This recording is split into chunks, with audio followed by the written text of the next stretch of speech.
Lean In by Sheryl Sandberg. I always thought of leaning in as just zeroing in and focusing, like, you know, there are other things going on in your life, but what matters now in this very moment is the one thing right in front of you, because that's what's bound to take you to the next level in terms of results in pretty much every area. Sandberg is known for her work as the Meta Platform's COO from 2008 to 2022, but she's had her hands in other ventures.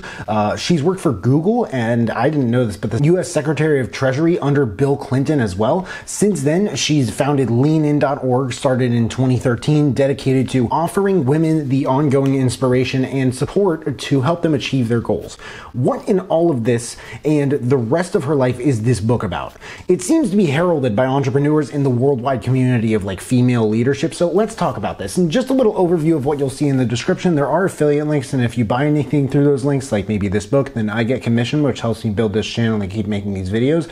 You can also find this book and many others on my Amazon storefront, but any books I mention in this video, chances are I've also reviewed them, and I'll drop those links in the description too. So affiliate links, Amazon storefront, and other reviews. Welcome back to my channel. My name is Sam, and I want to make self-growth normal, because people shouldn't have to look this information up. It should just be mainstream knowledge. If you agree, then please make sure to smash that like button. She began by discussing equality, how women have progressed in most developed countries compared to others, and more. Apparently, of 195 independent countries in the world, according to the UN, women serve as elected heads of state or government in only 28.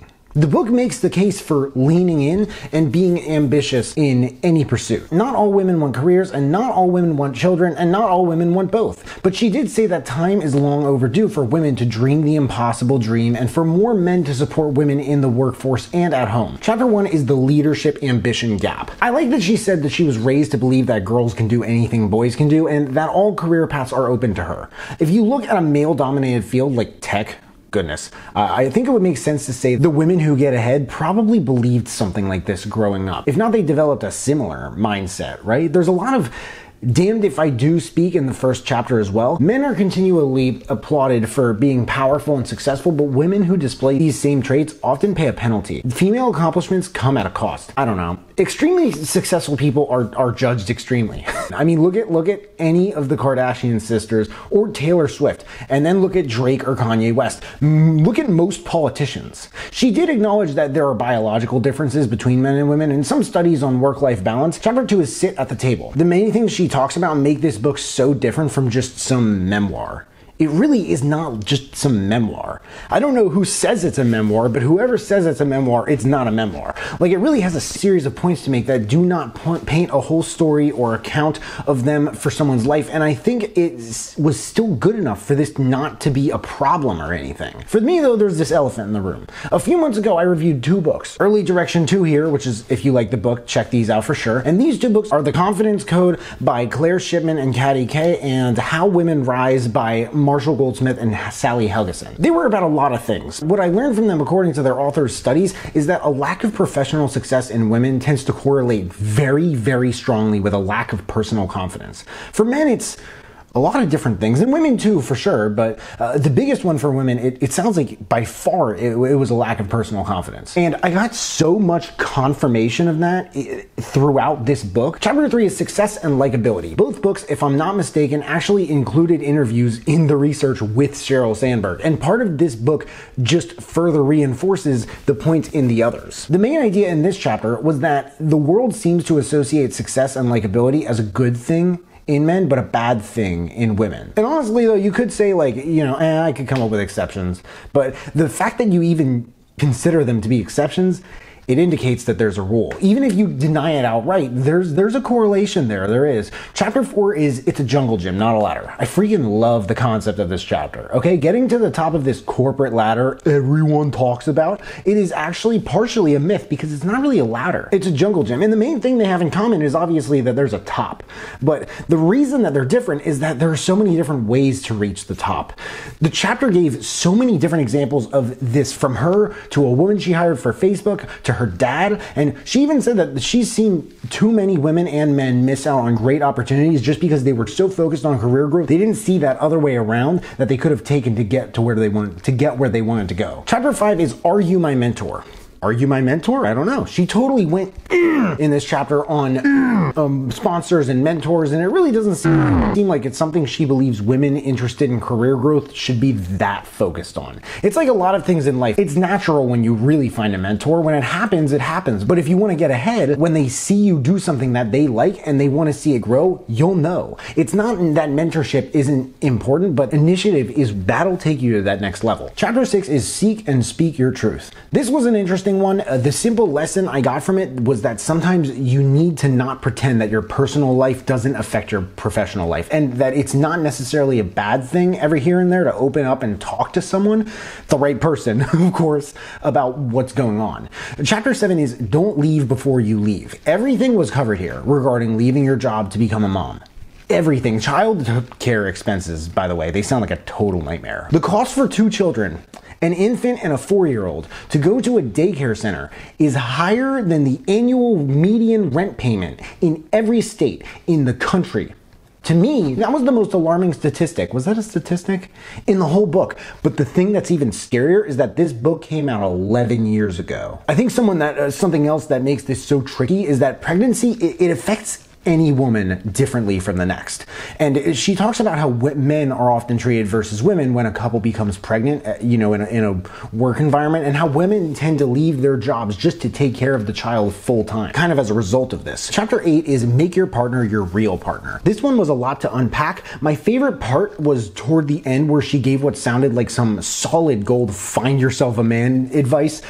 Date every kind of guy while you can, and use certain tests to make sure that they value your opinion and respect you in ways that fit your personal values. There were some fantastic examples of this. This is something that is probably not that easy to come up with ideas for, but if you really wanted to, I'm sure you could. Chapter 9 is The Myth of Doing It All. This one was all about work-life balance. This was the work-life balance chapter. You can't have a book like this without a chapter dedicated to a balance between personal and professional obligations. She said the right question to ask is not, can I do it all, but rather, can I do what's most important for me and my family? Chapter 10 is Let's Start Talking About It. Here we discuss not going through life, not needing to label each other by gender, but I think it's important to have conversations about these things. This chapter tied everything all together and kind of wrapped it up, and chapter 11, Working Together Toward Equality, really was just like the bow on the gift. A few things overall, this was a very, very easy book to review. It read so smoothly, and I wish every book I check out could be like this, because plenty, and when I say plenty, I mean more than plenty, are not. The balance between her personal stories from all throughout her life and stories she heard from other people in her research, it was so refreshing, seriously. It also sounded like Sandberg, she's like worried about the progress of women's rights, not in a way of like, this is so screwed up, how could the world do this to us, but in a really data-driven, informative, and compassionate way, a rare combination, might I add. I also love the way she thinks. It's so forward-facing and solution-oriented, and it's clear, too. She deserves, without question, all the positions she's landed over the years. And lastly, the different topics that she tackles are addressed with poise and focus. I found the book overall to be a very authentic, realistic, wholesome, and modern feminist manifesto, I think she kind of called it in the beginning, but it would be fascinating to see her put something else out. I wonder what it would be about. That would be cool. Quotes, "There's far more to life than climbing a career ladder. In my school's computer science department, there are more Daves than girls. My brother was not overconfident. We were overly insecure. Opportunities are rarely offered. They're seized. Everyone needs to get more comfortable with female leaders, including female leaders themselves. When companies grow quickly, there are more things to do than there are people to do them. The most common way people give up their power is by thinking they don't have any. All advice is autobiographical. If I waited for the timing to be right, the opportunity would be gone. Show me a woman without guilt and I'll show you a man." Direction 1. The author herself said that this book is for any woman who is trying to increase her chances of making it to the top of her field or pursue any goal vigorously. She also wrote it for any man who wants to understand what a woman, colleague, wife, mother, or daughter is up against, so he can do his part to build a more equal world. Direction 2, which I already kind of went over, The Confidence Code by Claire Shipman and Katty Kay, and If you like this book, I definitely recommend checking out The Confidence Code by Claire Shipman and Katty Kay, and